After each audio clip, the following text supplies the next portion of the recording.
Ciudad del Vaticano, en Roma. El centro del mundo para 1.200 millones de católicos en todo el planeta. Hogar del representante de Dios en la tierra, el Papa. Esta es una ciudad-estado famosa por sus misterios y secretos. Los oficiales de alto rango rara vez conceden entrevistas. Yo les contaré todo acerca de esto. Después ustedes decidirán qué elementos son los adecuados. Ahora, por primera vez en la historia, el Papa permitió el acceso exclusivo de las cámaras de Discovery dentro de esta fortaleza medieval, mientras el Vaticano se prepara para uno de los eventos más importantes en su historia. Para esto debemos pedir la ayuda del Espíritu Santo. En tan solo 48 horas, 2 nuevos santos serán creados, haciendo uso de uno de los ritos más antiguos de la Iglesia en una ceremonia conocida como canonización. Algunos invitados son milagros vivientes, arrebatados de las garras de una muerte segura por intervención divina. Un milagro es algo que la ciencia no puede explicar. Atención, el Papa está en movimiento. Esta es la historia de lo que sucede detrás de este evento. Este es un momento de mucho suspenso para la cristiandad, al igual que para nosotros. Camino a la santidad.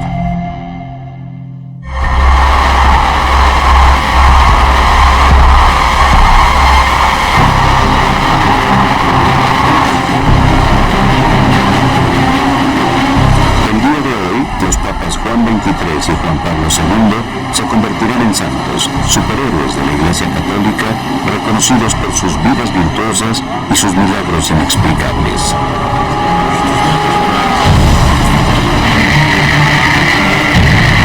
Un millón de peregrinos de todo el mundo se encuentran abarrotados en la Plaza de San Pedro y en las calles de los alrededores. Jefes de Estado internacionales asistirán al evento. La seguridad es estricta. Alrededor del mundo, más de 1.000 millones de personas observan el desarrollo de los acontecimientos en la Ciudad del Vaticano.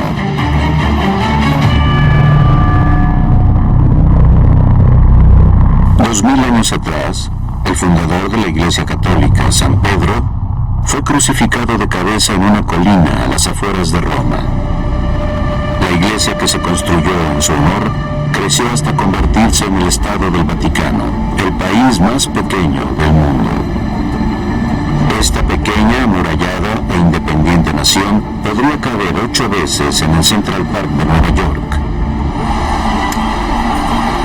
Es autosuficiente con su propia fuerza policial del Estado, conocida como la Gendarmería. Tiene su propio servicio de correos y el Banco Central, cuyos cajeros automáticos utilizan la lengua oficial de la Iglesia, el latín. Esta ciudad tiene tan solo 572 habitantes, pero curiosamente tiene la tasa de criminalidad más alta del mundo, ya que es un paraíso para los carteristas. Puede parecer pequeña, pero para los 1.200 millones de católicos del planeta, la Ciudad del Vaticano es uno de los estados más influyentes en el mundo.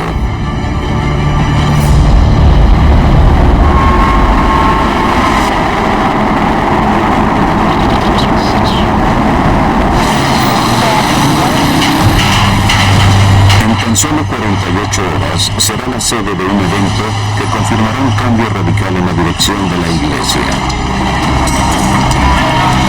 ¡Con cuidado!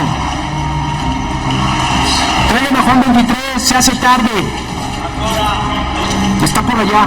Es una elaborada ceremonia. 2 hombres serán convertidos en santos: el Papa Juan XXIII y el Papa Juan Pablo II. 2 grandes reformadores, papas que transformaron a la Iglesia Católica.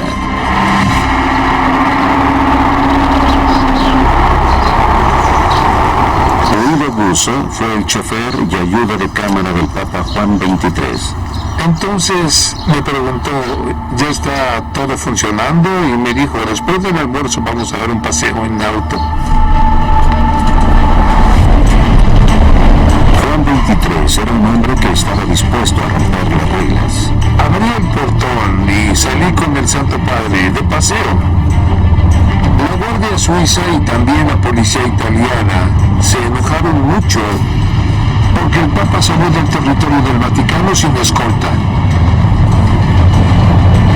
Pero él quería ser libre, quería escapar, quería salir y hablar con su gente, con las personas, conocer a su gente, a su pueblo. Juan XXIII en el Consejo afirmó el derecho de toda persona a unirse a la religión de su elección. Estos movimientos para modernizar y liberar a la Iglesia formaron una enorme grieta entre progresistas y tradicionalistas que aún existe en la actualidad. Uno no podría imaginar a la Iglesia de hoy sin el Segundo Consejo del Vaticano. Esa fue una verdadera revolución para la Iglesia. Juan XXIII tuvo el coraje para replantear la misión de la Iglesia Católica en el mundo. Juan Pablo II, el otro papa que se convertirá en santo, llevó esta revolución a todo el mundo. Viajó a 129 países y fue el primer papa en visitar la Casa Blanca. May God be praised. Así pasaba su vida, rezando por todos los países del mundo. Era un orador geográfico. Se sabía todos los países de memoria y podía nombrarlos y recordarlos todos. Extendió su mano más allá de la Iglesia, en la política y las relaciones internacionales. Se reunió con líderes de diferentes religiones, se opuso a las dictaduras, a la pena de muerte y al crimen organizado. Y en el proceso hizo muchos enemigos.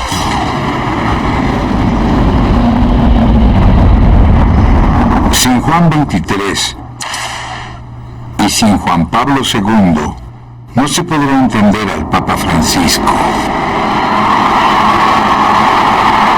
El Papa actual podría ser considerado el más radical de la historia. El Papa Francisco fue elegido el 13 de marzo de 2013. Es el Papa número 266. Buonasera. El primero de América Latina. Y al igual que los anteriores, Juan XXIII y Juan Pablo II, él es un reformador. Desde el momento en que fue elegido, él rompió con las costumbres establecidas, se negó a vivir en los opulentos departamentos papales e instituyó un nuevo consejo en el conflictivo Banco del Vaticano y un nuevo sistema de gobierno.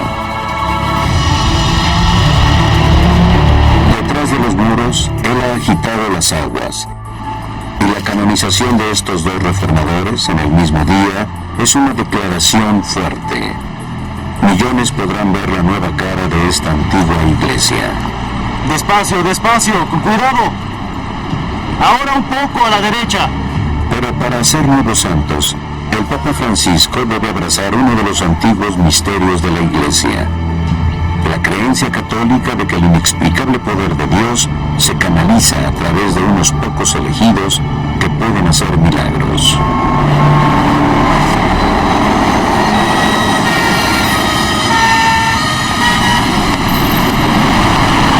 La canonización es la culminación de 7 años de trabajo en las sombras de un individuo tímido frente a las cámaras.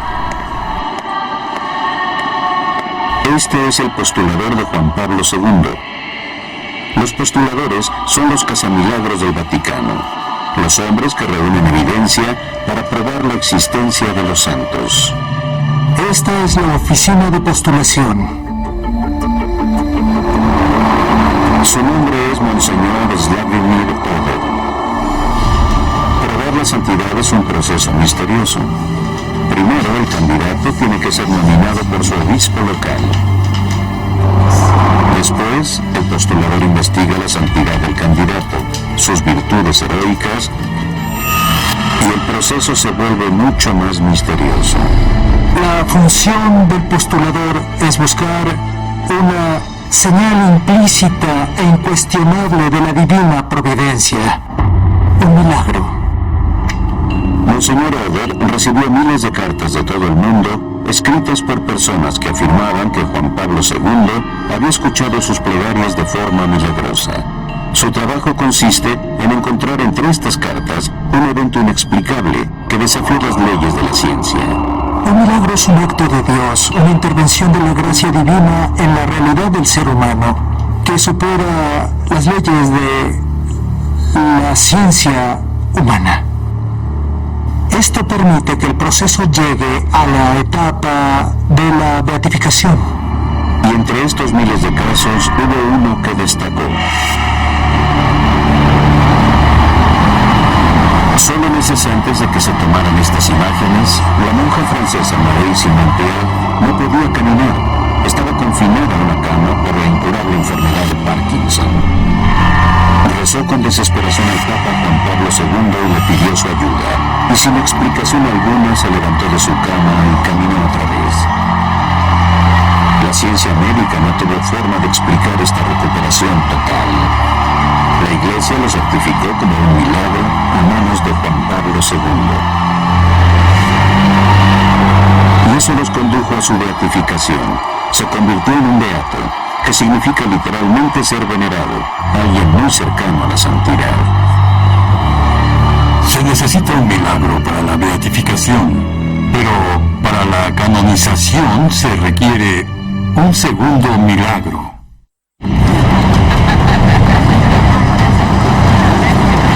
Solo falta un día para la canonización y una superestrella ha llegado al Vaticano. Ella es la señora Floribet, el milagro viviente. La Iglesia Católica cree que Floribet Mora Díaz es un milagro viviente y la clave para la santidad de Juan Pablo II.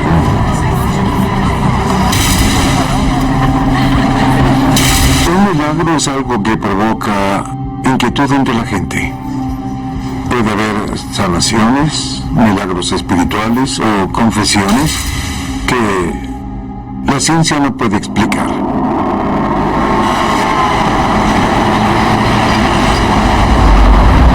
El 11 de abril de 2011, Floribet ingresó al hospital por un fuerte dolor de cabeza.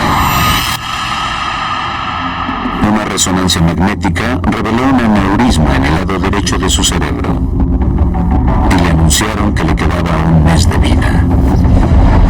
Mi hija en ese momento estaba empezando su embarazo.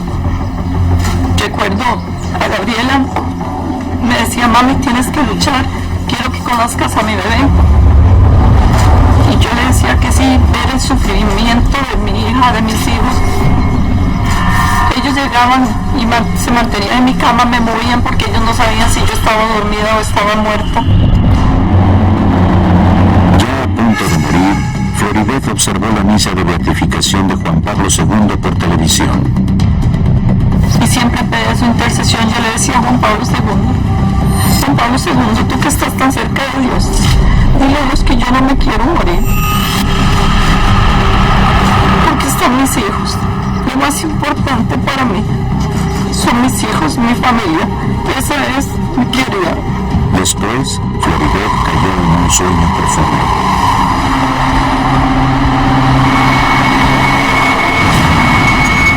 A las 8 de la mañana de ese día fue un despertar diferente y escuché esa voz que me decía levántate y vuelve a repetirme levántate.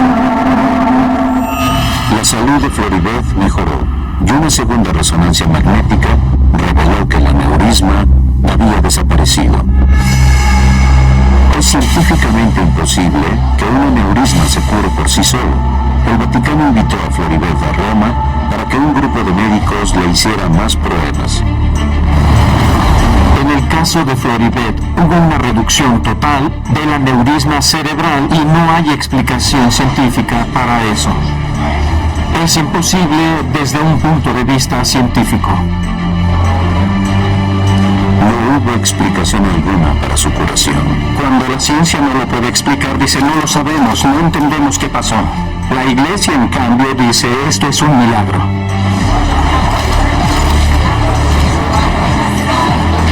Su milagro fue crucial para la canonización de Juan Pablo II, porque fue un milagro de primer grado que involucró una transformación orgánica inexplicable. Esta fue la prueba para la Iglesia Católica de que Juan Pablo II merecía la santidad.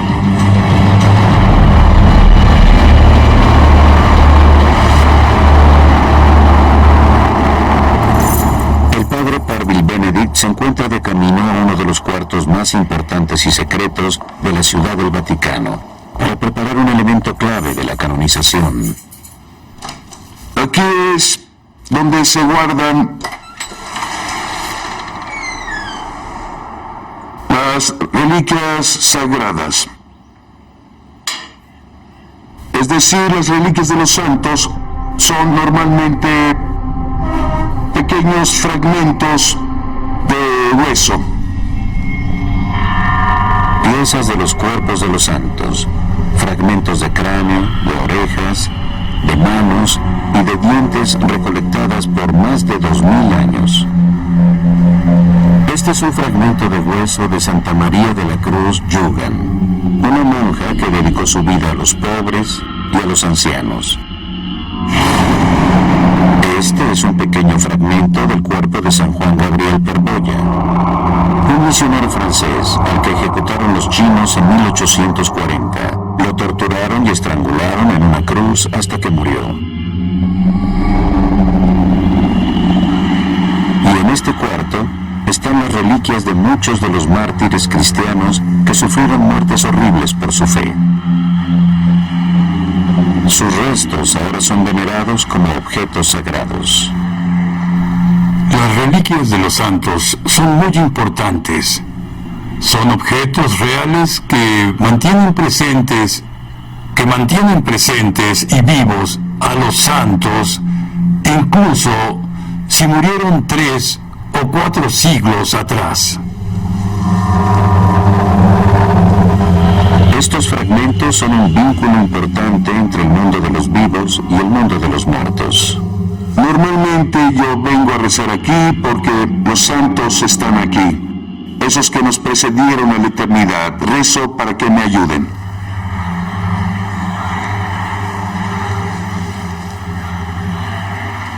Y entre los dientes y los huesos se encuentra un tubo lleno de sangre. Esta sangre pertenece a Juan Pablo II, de Juan Pablo II, que fue tomada 4 días antes de su muerte y nunca se ha abierto. Creamos este relicario para guardar su sangre y lo vamos a usar el domingo durante la ceremonia de canonización. No hay duda de que esta reliquia de la sangre de Juan Pablo II es muy significativa, ya que lo pagó con su propia sangre.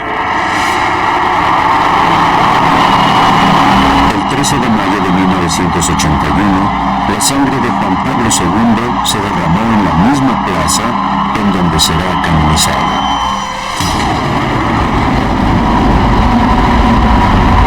De repente escuchamos disparos. El Papa Juan Pablo II sufrió 2 disparos de parte de un tirador desconocido y cayó en los brazos de su secretario privado. Había perdido mucha sangre, entonces decidimos llevarlo directo al hospital.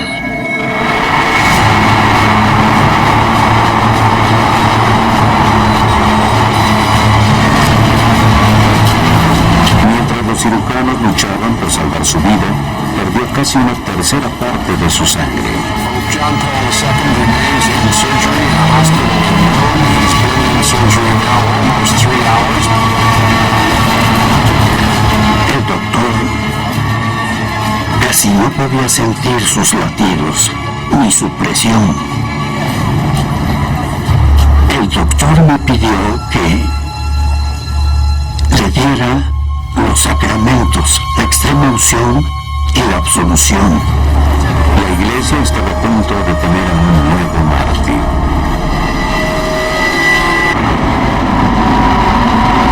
Le dispararon al Papa Juan Pablo II mientras se reunía con los fieles en la Ciudad del Vaticano. Y mientras luchaba por su vida en un hospital, el tirador fue aprendido de inmediato.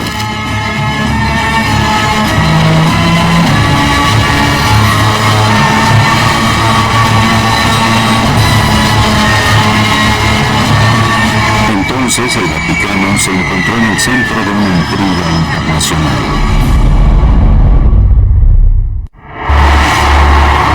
A la mañana siguiente, cuando la cirugía terminó, el mundo mundo esperaba noticias de Juan Pablo II. News is that the Pope is having a very good recovery from 5.5 hours of surgery. Mientras yacía en recuperación, el Papa comenzó a vincular su ataque a una de las profecías más misteriosas en la historia de la Iglesia Católica. Era 1917. Una visión de la Virgen María se le apareció a 3 niños en la localidad portuguesa de Fátima. Les susurró 3 profecías secretas que fueron escritas, selladas en sobres y llevadas al Vaticano. Se reveló más tarde que el primer secreto era una visión del infierno. El segundo eran instrucciones de cómo podían salvarse a sí mismos los pecadores. El tercero se mantuvo en un sobre en las profundidades de las bóvedas del Vaticano. El Papa Juan Pablo II sufrió el atentado el 13 de mayo, exactamente 64 años después de la visión de Fátima. En ese entonces el Papa pidió que se le entregara el sobre que había estado sellado desde 1942. Abrió el sobre y leyó el tercer secreto de Fátima. En la visión le disparaban a un hombre vestido de blanco.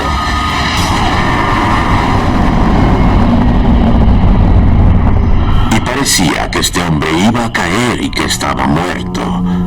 Es claro que el Papa se reconoció a sí mismo en la visión de Fátima. Pero en la mente del Papa estaba claro y tenía la seguridad que él debió morir en aquel atentado y que la Virgen le salvó la vida. Para muchos, esta profecía es una prueba más de la santidad de Juan Pablo II, la divina providencia guiando su vida.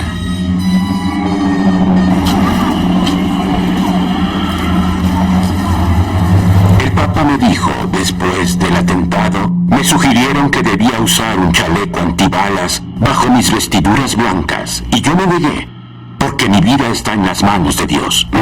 Y estoy dispuesto a gastarla, y recuerdo bien que dijo, ofrezco hasta la última gota de mi sangre. Y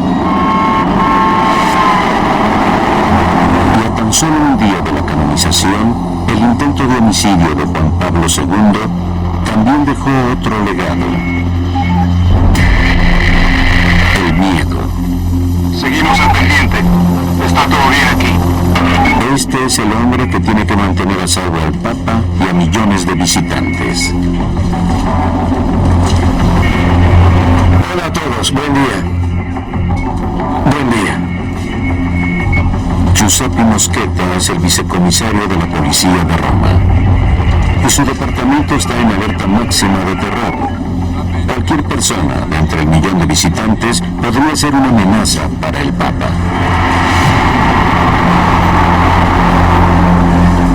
A tan solo unas horas han identificado una posible amenaza de bomba. Vamos a despejar la plaza de San Pedro a las 7 p.m. Así que esta área tiene que estar despejada más tardar a las 7 de la noche. Sí, a las 7, sí. Tiene que estar liberado en la noche. Por lo menos hasta la 1 a.m. Sí, lo tenemos controlado. Buen día. Buen día. Buenos días. Hola. Buen día. Justo afuera de las paredes del Vaticano, el vicecomisario Giuseppe Mosquetta se encuentra con su equipo. Buen día. Hola. Buenos días. Buen día. ¿Qué hay de nuevo? El primer trabajo de Mosquetta consiste en reunirse con el equipo estrella de francotiradores para buscar la mejor posición para cubrir la canonización.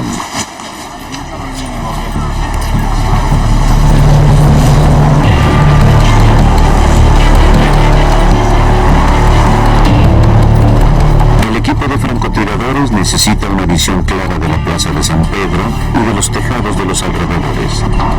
El techo de este hotel podría ser el lugar ideal. Pero primero necesitan identificar el lugar en donde se podrían esconder los asesinos y revisar si esos lugares están al alcance de sus armas. Quiero que mides la distancia a la columna, por favor.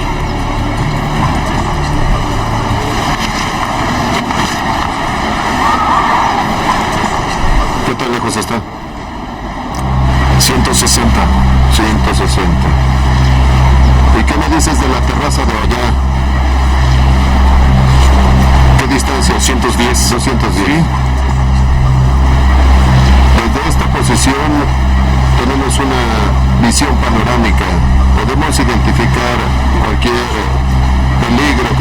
exactamente en la plaza, o de las ventanas que dan a la plaza? De la vía de la conciliación. Qué bueno.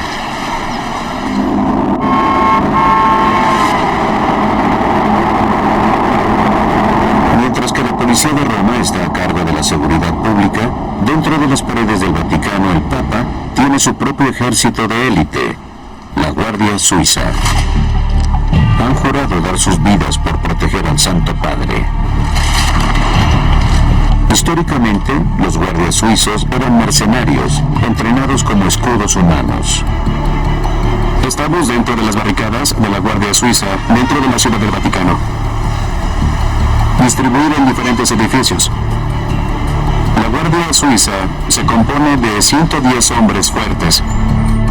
Su uniforme tradicional todavía se hace a la medida y a mano. Es un trabajo complicado. El uniforme tiene 154 piezas. Pero estos uniformes son solo para propósitos ceremoniales. Gran parte de su trabajo consiste en usar ropa sencilla y darle protección cercana al Papa. La Guardia Suiza tiene una gran variedad de armas, pero son también en su mayoría para propósitos ceremoniales.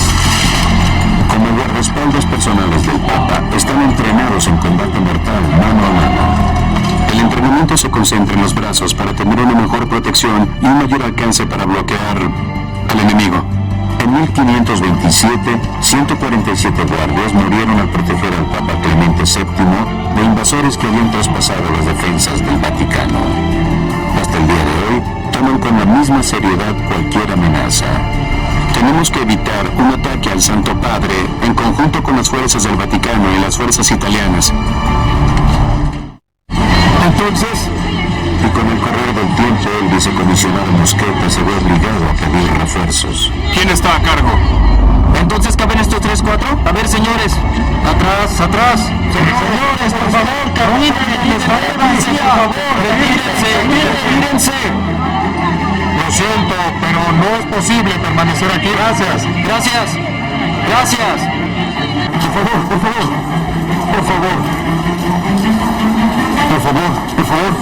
por favor. No es posible permanecer aquí.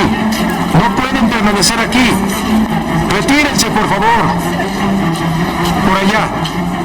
No es posible. Lo siento, pero no es posible.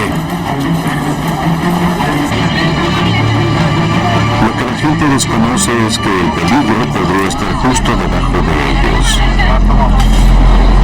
Giovanni Petrocchi tiene uno de los trabajos más peligrosos de la fuerza policial de Roma.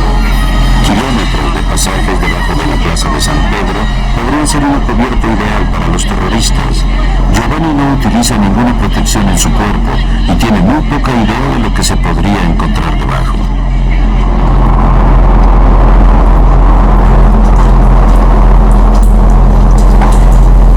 Muchos de los túneles debajo de la plaza de San Pedro y de la Basílica se remontan 2000 años atrás a los tiempos romanos.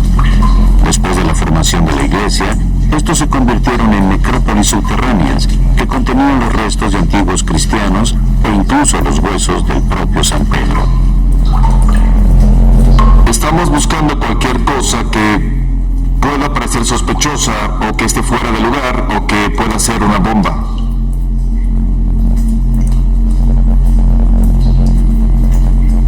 Espera, aquí hay algo. Existe evidencia de actividad humana. ¿Hay algo adentro? No, nada. En la superficie, la plaza ya está despejada y los perros rastreadores se encuentran en la búsqueda de restos explosivos. Sigue el rastro. Síguelo. Sí. Las sospechas recaen rápidamente en una camioneta estacionada a un lado de las columnas.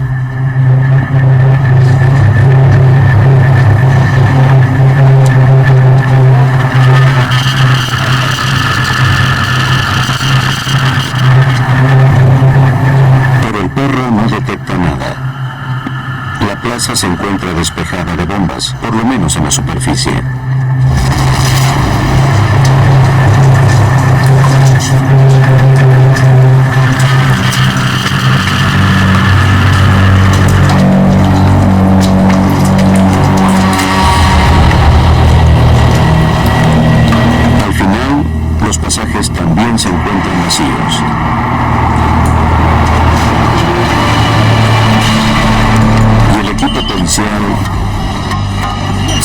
las entradas para prevenir el acceso a los terroristas.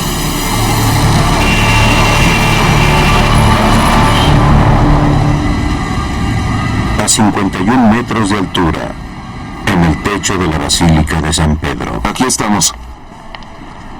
Andrea Benedetti, jefe de los trabajadores de construcción de la Basílica, hace una última revisión de seguridad para buscar posibles intrusos en el túnel secreto de mantenimiento. Esto que ven es el techo de la capilla del coro. Las cámaras de Discovery son las primeras a las que se les permite el acceso a este lugar. Esta es una parte de la iglesia que el turista jamás ve.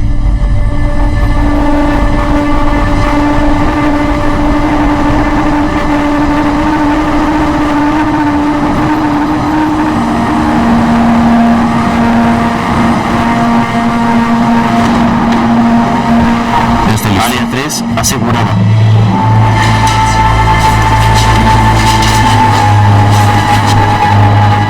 Esta canonización es particularmente especial para nosotros porque gran parte de los empleados que participaron tuvieron el honor de conocer al Papa Juan Pablo II.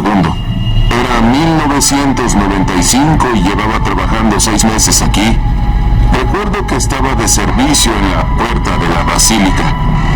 En ese momento estaba de servicio con mi colega cuando Juan Pablo II entró para la primera misa. Y entonces tuvimos el honor de saludarlo. Y la primera cosa que me dijo cuando saludé al Papa fue un atento gracias. Imagina qué emoción. Gracias.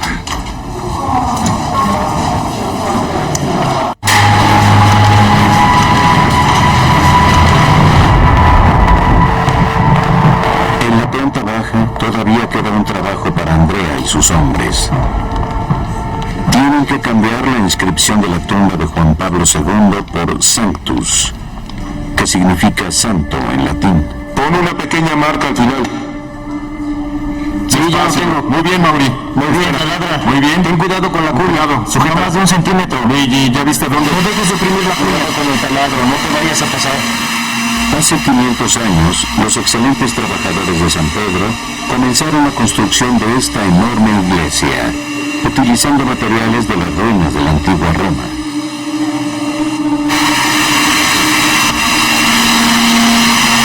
La basílica tardó 120 años en ser construida, pero ha habido constantes reformas desde entonces. Entre estacas de madera y pegamento, los trabajadores del Vaticano le rezan al que muy pronto será santo.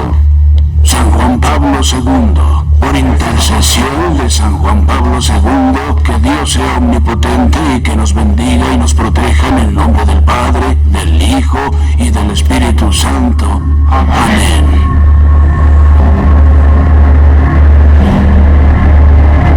Mañana podrían salir mal muchas cosas, pero esta noche los cardenales del Vaticano le ruegan a Dios que esto no suceda.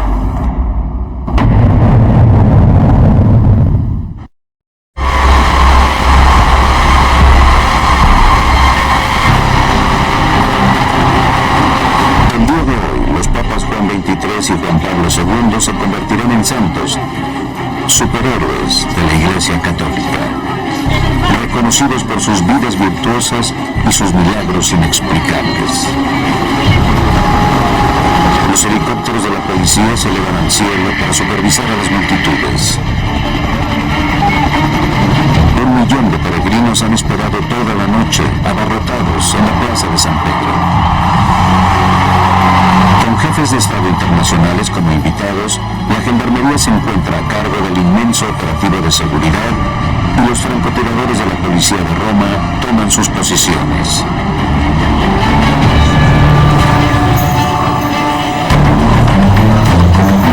Hay una gran multitud, mucha gente. La plaza ha estado abarrotada desde la primera hora del día y la vía de la Conciliación se encuentra llena, está abarrotada desde la 1:30.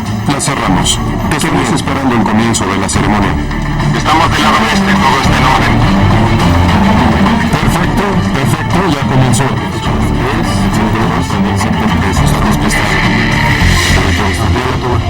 Muy bien. Millones de personas están en Roma para la ceremonia.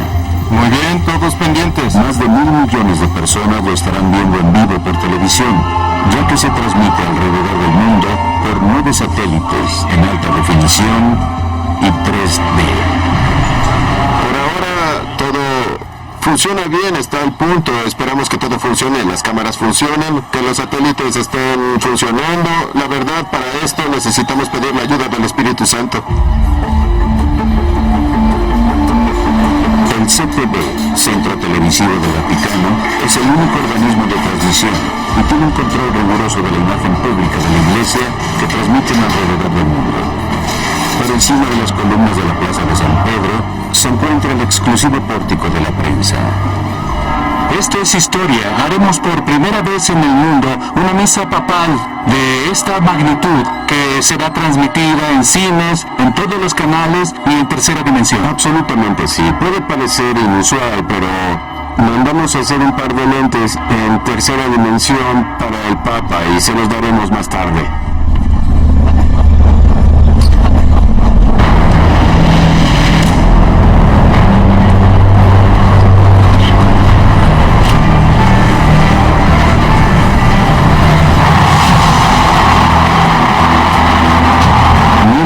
De todo el mundo se encuentran aquí. 150 cardenales, los hombres de más alto rango en el Vaticano. 19 jefes de Estado y 24 jefes de gobierno, desde España a Honduras, desde Irlanda a Ucrania y a Camerún. Millones esperan la llegada de un hombre. El Papa Francisco. Desde una sala secreta de seguridad dentro del Vaticano, la gendarmería rastrea el camino del Papa. ¡Corten el tráfico! ¡Corten el tráfico! Aquí es donde el Papa se encuentra más vulnerable. 102 a todos los oficiales. Estén atentos, el Santo Padre está en movimiento. 112, entendido. Durante los siguientes 3 minutos, mientras el Papa avanza hacia la Basílica de San Pedro para dirigir la ceremonia, cualquier movimiento en el Vaticano está prohibido.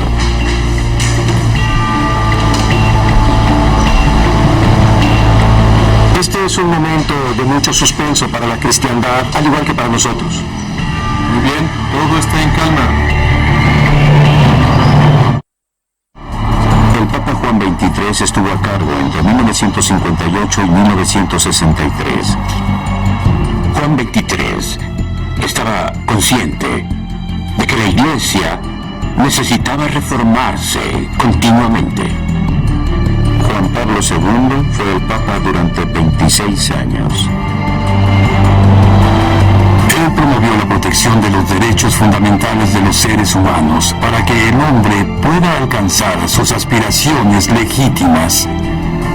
También reconocía que el hombre no puede ser privado de estos derechos fundamentales, irrevocables y naturales.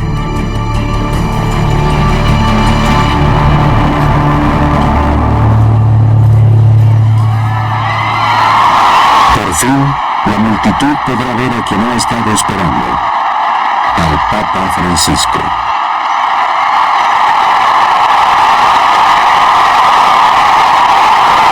Al comenzar la canonización, Monseñor Darío Viga mira con nerviosismo la señal de televisión que se transmite a millones alrededor del mundo.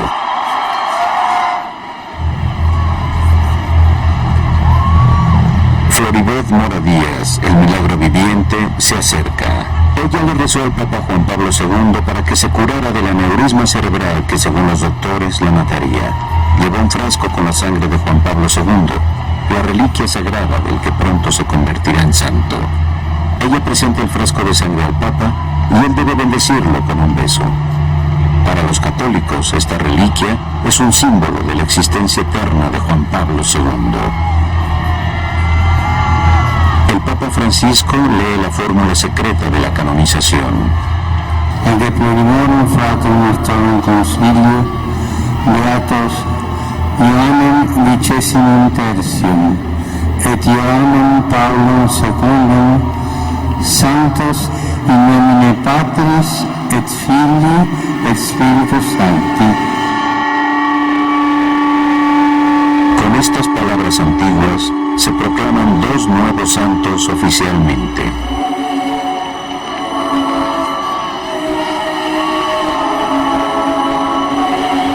La sangre de Juan Pablo II y un fragmento de piel de Juan XXIII serán reliquias que se adorarán durante miles de años. Los nuevos santos reciben un llamado del cielo para que influyan en los eventos de la tierra. A través de las oraciones, a Juan XXIII ayuda a los líderes de las naciones en sus decisiones para rechazar toda escalada de odio y violencia.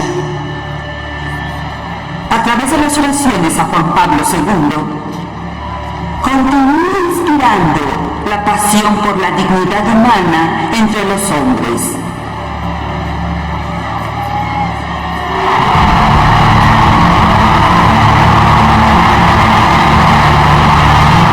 Para mí fue una emoción muy intensa, difícil de describir. Lo sentí como un escalofrío que recorría mi espina dorsal. Verlo ahí arriba hoy es un sentimiento maravilloso.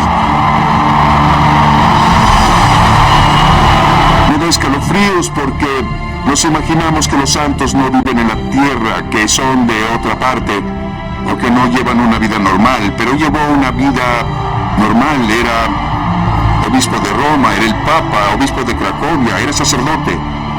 Y ahora va a ser oficialmente santo. Creo que voy a llorar un poco. Pero de alegría, no de tristeza. Es algo increíble para mí que al hombre con el que conviví tantos años, ahora lo voy a llamar santo.